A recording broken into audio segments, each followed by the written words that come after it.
The newest GMRS radio from TIDRADIO, this time on KMRD Radio Stuff. Welcome to another episode of KMRD Radio Stuff. If you haven't already, do hit the subscribe button, like, and share. You can also follow me on Twitter at K8MRD. Guys, today my friends at TIDRADIO sent me over a new radio. This is the latest in the TIDRADIO line. This is a GMRS handheld radio. This actually comes as a 2-pack. And there's multiple batteries and multiple chargers, so let's dive in and take a look at what this radio has to offer. Before we do, I just want to take you over to the Amazon page. This pack is going for $87.99 at the time of filming, and you get all of this stuff. Look at that all. What a value. So let's dive in and see what we get. All right, right off the bat, we're presented with some info here. We got a little product question, customer service card there, and a little card for the Bluetooth programmer that TIDRADIO sells. We've reviewed on the channel a couple times.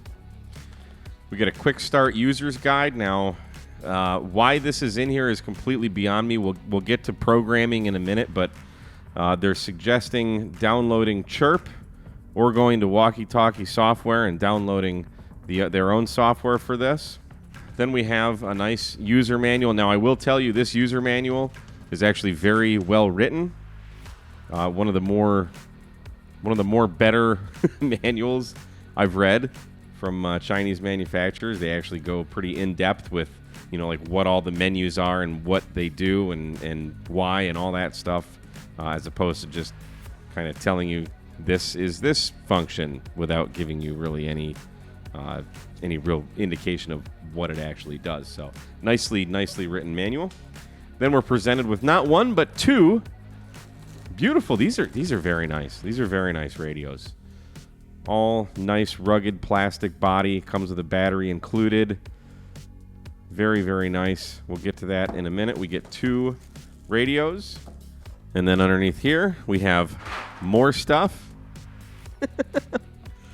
Here we are presented with a programming cable. This is your standard Kenwood or Bofang style programming cable. We have not one, but two extra batteries, so each radio has a battery on it, and then we get two more, so a total of 4 batteries. These are, 1,500 milliamp hour batteries, so that's good. We get 2 very beefy hand mics. These are really nice. Let's crack one of these open here. So that does not feel like a regular cheapo microphone. I mean, it's not the best, don't get me wrong, but it's got a good feel to it. Something I'm really geeked about, this is USB-C chargeable. That's right. And you get not one, but 2 charging cables for this. So 1 USB to 2 USB-C, and you get 2 of them. So you can charge all 4 of these batteries at once. That is awesome. And we're also presented with 4 belt clips. Now, these actually screw to the batteries, which typically I'm not a fan of, but since they give us enough to actually use with the radio, that's okay. And then we get a couple of these lanyards that I've never used. So let's hop into the radio and see what we can expect from this guy. All right, so let's take a walk around the radio. Obviously, we got this nice keypad, nice screen. I like the texture of this for some reason. I don't know why, but just this kind of weird, bumpy speaker microphone area. I don't know. I like it. We've got a couple buttons on the side. This is going to open your squelch. You've got your PTT, and this is your emergency and FM radio button. On the back here, we have a removable battery. And one of the great features about these batteries, you've got a USB-C plug right on the battery. This is a huge feature for me. I'm not really a big fan of the charging cradles where you got to stick the radio in a dock and charge it there. I prefer having the ability to charge the radio with a cord, and having USB-C right on the battery pack is fantastic. It is unfortunate that it did come with a programming cable instead of just using USB-C to program the radio itself. On the other side, we've got where we're going to plug in our speaker mic, and we're also going to use our programming cable there. On the top, we've got a nice flashlight, a transmit receive indicator light, and this button here is our on-off/volume button. And we also have a nice antenna that is non-removable unless you insert a star wrench into that hole right there and unscrew it. All right, so let's fire this baby on. See what we got here. We're presented with a nice, it is a very nice backlit screen. You can see we've got 2 channels. We can hit this kind of back button here, this top right button, and that'll cycle between channel 1 and channel 2 or whatever.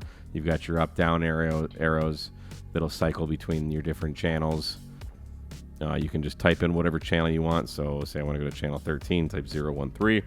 And the menu system is very familiar to if you have any familiarity with any of these kind of Chinese radios or Bofang type radios.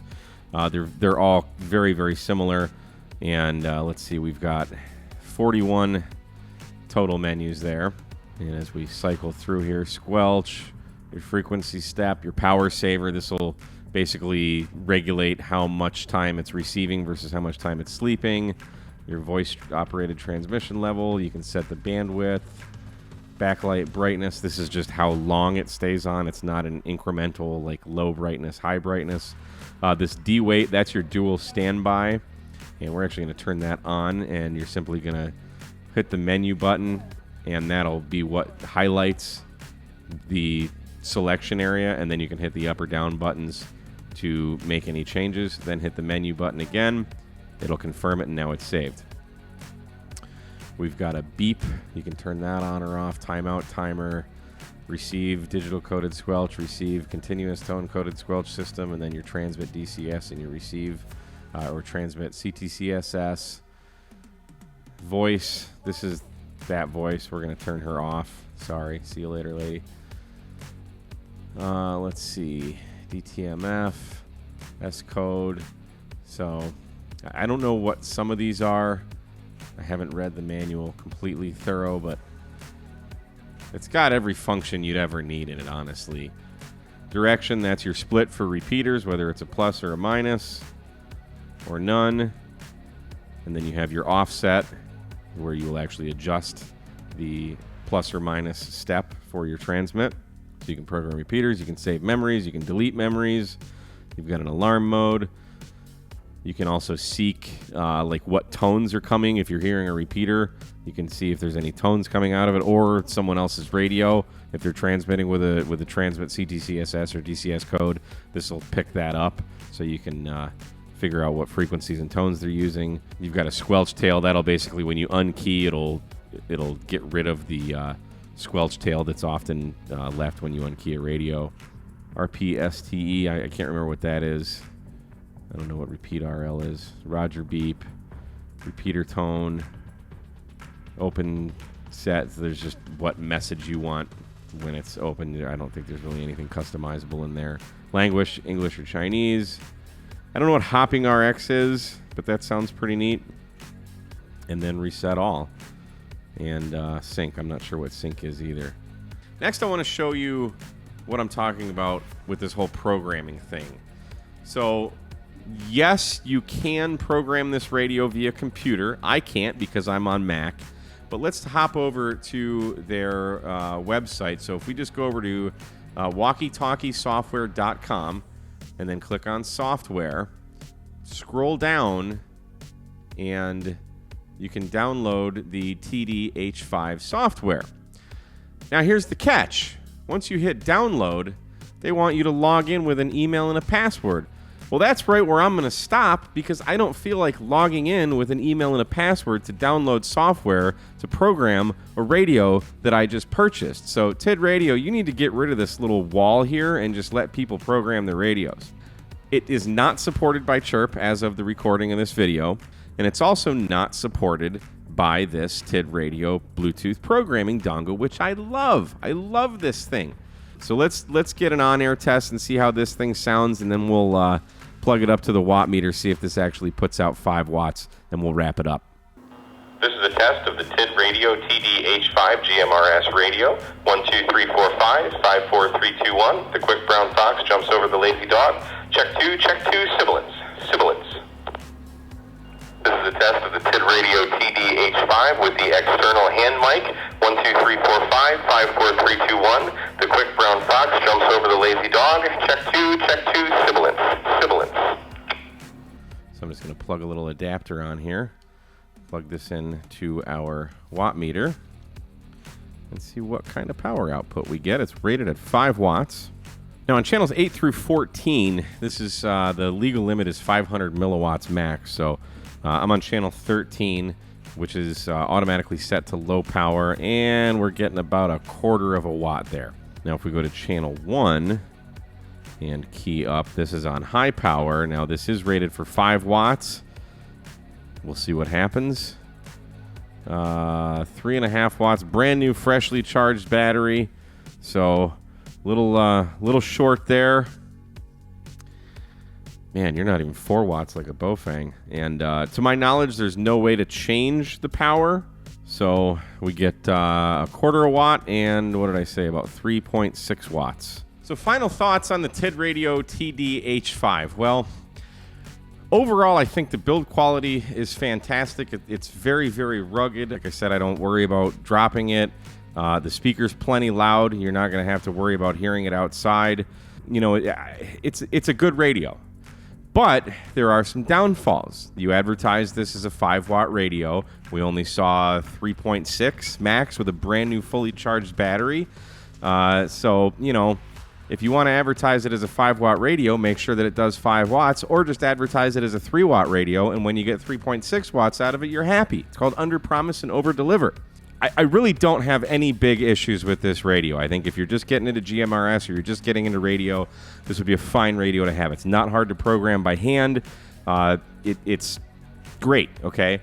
Other than the programming software being pretty much locked down unless you create an account, that's a big turnoff for me. And the fact that you guys make TIDRADIO a Bluetooth programming dongle and you don't already have support for this yet. I mean, if you want people to buy radios and you want them to be integrated into your system, make things work before you release them. We see a lot of that from Chinese radio manufacturers. They release the hardware and the software is not ready yet. They're not ready for prime time, and I think that's the case with this. Again, I'm kind of nitpicking on the programming software, but I legit, as a Mac user, cannot program this radio other than by hand. I don't have an option. So that's something to think about for you manufacturers. But other than that, yeah, I mean, as far as build quality and everything, I give it an A. It's a fine radio. So anyway, I will leave links in the description if you would like to pick one up at Amazon. Like I said, I think it's $87, $88 for all of that. I mean, you get a lot of stuff. And everything is very nicely built. Even that hand mic felt good. It sounded good. I was actually very amazed at how good that hand mic sounded in the audio test. So let me know if you got any questions. Like, subscribe, share it, and we will see you again on another episode of K&MRD Radio Stuff. 73, guys.